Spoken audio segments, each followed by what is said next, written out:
nyontek si ini nyontek si ini, punya ini. Jadi kita selisih itu. Setelah ada Adri kan kita mengetik, ada pakai mesin atau tulisan tangan kita baca, Adri ini puisi itu gayanya si ini, kita langsung koreksi.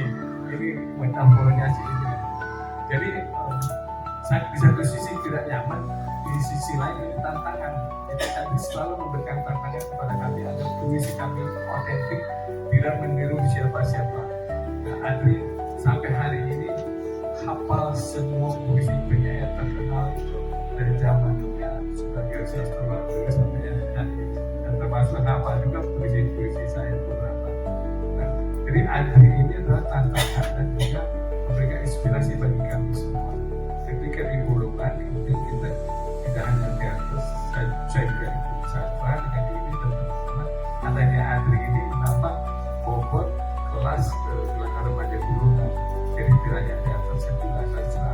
Dan berkat Adri semangat sekali membuat angkatan.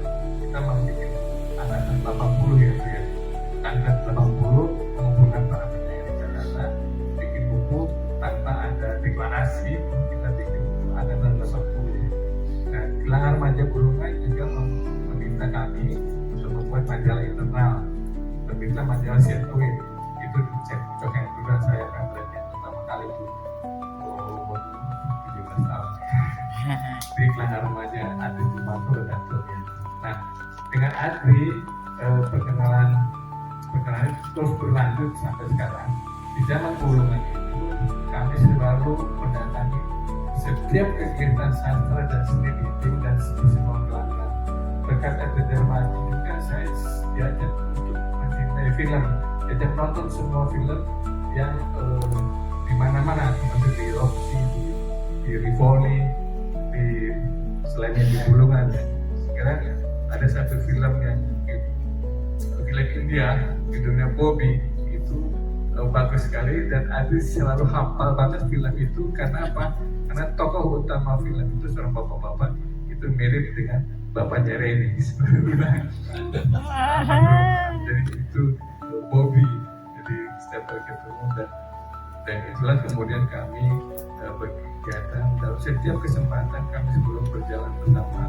Dan akhirnya entah kenapa Adri selalu menulis puisi. Adri di semua media, saya juga menulis puisi. Dan puisi itu langka dan puisi itu saingannya banyak.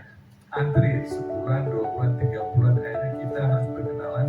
Kami memperkenalkan diri dengan semua redaktur koran dan majalah yang memiliki rubrik puisi. Jadi kita bertanya puisi dan Adri karena tadi sangat luas berkenalan dengan semua penyair. Kita di Bulungan waktu itu menyatakan diri kita menentang gaya kelompok Gunawan Muhammad, Safari Joko Damono bikin polemik di koran-koran termasuk Adri. Tapi Adri akrab dengan mereka, kita enggak, kita melawan mereka. Dan akhirnya kita mendapatkan dukungan hanya dari Muhammad almarhum Remi Silado di majalah Adri. Dan Adri ikut masuk membuat puisi-puisi beling. Saya juga dan kita rame-rame dari Bulungan ke Bandung ke Universitas Pajajaran ya, menghadiri pengadilan puisi ya, jadi ini adalah puisi-puisi generasi Gunawan dan lain-lain. Jadi petualangan kami, petualangan kuliner itu sejak tahun-tahun 70-an itu bersama Adri. Adri lah yang tahu di mana makanan enak, soto yang enak, sate yang enak, jadi yang memperkenalkan kuliner dan memberikan semangat sampai akhirnya saya tadi entah bagaimana karena saya jarang menulis puisi, saya lebih banyak menulis cerita pendek dan prosa, juga liputan di media.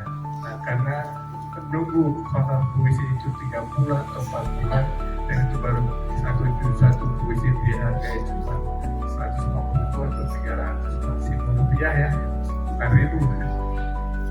Tulisan saya lebih banyak dimuat di koran karena saya terus review liputan tentang pertunjukan sastra, seni dan macamnya. Jadi hampir setiap minggu saya muat dan honor saya 1.500, yang lain-lain itu cuma 300. Nah Akhirnya saya selalu mentraktir nih teman-teman termasuk Adri, dan kemana-mana Adri saya traktir. Kemudian saya menyewa rumah di Gang Damai. Saya membayar kontak itu, semua virus itu, dan menulis. Kami menulis sama-sama, Andri, saya, Yudis, dan banyak teman-teman penyair, penulis cerpen, dan saya punya mesin satu pilihan. Tapi setiap kali menulis, tadi Adri dengan kritis membaca, ini gaya si ini gaya si itu. Kita selalu mengkoreksi, aduh, coba. Jadi Adri betul-betul jadi guru, pemandu bagi kita, dan kita semakin kritis dan berusaha untuk tetap otentik. Tapi Adri juga pernah membawa saya tidur di rumah abangnya di Duku Atas di belakang Astra sebelum 70 malam hari itu yang dihancurkan. Adri yang mengajak saya, Adri ini baik hati,